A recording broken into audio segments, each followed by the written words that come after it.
படத்துடைய positive negative ரெண்டுமே பார்க்கலாம். படத்துடைய ஃபர்ஸ்ட் ஹாஃபில் ஹீரோக்கு லவ் போர்ஷன்ஸ் காட்டுறாங்க. அது 20 to 25 மினிட்ஸ் போகுது. அதில் ஒரு காமெடி சீனும் வருது.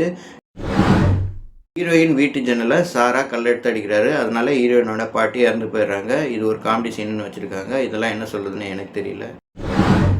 செகண்ட் ஹாஃபில் வில்லனான அஸ்வின் ஏன் பேங்க் ராபரி பண்ணுறாங்கன்னு ஒரு பேக் ஸ்டோரியை ஃப்ளாஷ்பேக் போர்ஷன் காட்டுறாங்க. அது ஸ்ட்ராங்காக சொல்லப்படல. அதனால ஆடியன்ஸ்க்கு இமோஷனலாக கனெக்ட் ஆகலை. இல்லைனா அஸ்வினை ப்ரொஜெக்ட் பண்ணியிருக்காங்க. ஆனால் அவர் நல்லவன்னு சொல்கிறாங்க. டேரக்டருக்கு இவர் கேரக்டரை வடிவமைச்சதில் கொஞ்சம் குழப்பம் இருக்குதுன்னு நான் நினைக்கிறேன். அதுக்கப்புறம் அதர்வா அஸ்வினோடைய ஃபைட் சீன் நல்லாவே ஒர்க் அவுட் ஆயிருந்தது. Cinematographer Sakthi Saravanan, editor Kalaivanan, music director Justin Prabhakar அவங்க பங்குக்கு சிறப்பாக பண்ணியிருக்காங்க. ஒரு கட்டத்துக்கு மேலே ஸ்லம் ஏரியாக்குள்ளேயே படத்துடைய கதை நகருது. அது சலிப்பு தான் தட்டுது. லக்ஷ்மி பிரியா கேரக்டரை ரிவீல் பண்ண விதம் நல்லாவே ஒர்க் அவுட் ஆயிருந்தது.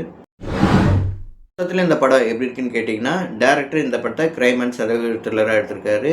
அது ஆவரேஜ் ஆச்சாக முடிஞ்சிருக்கு இந்த தன்னல். இந்த மூவி அமேசான் ப்ரைமில் ஸ்ட்ரீம் ஆகுது. இந்த மாதிரி வீடியோ பார்க்கணும் எங்கள் சேனல் லைக் பண்ணுங்கள், ஷேர் பண்ணுங்கள், சப்ஸ்கிரைப் பண்ணுங்கள். தேங்க்யூ.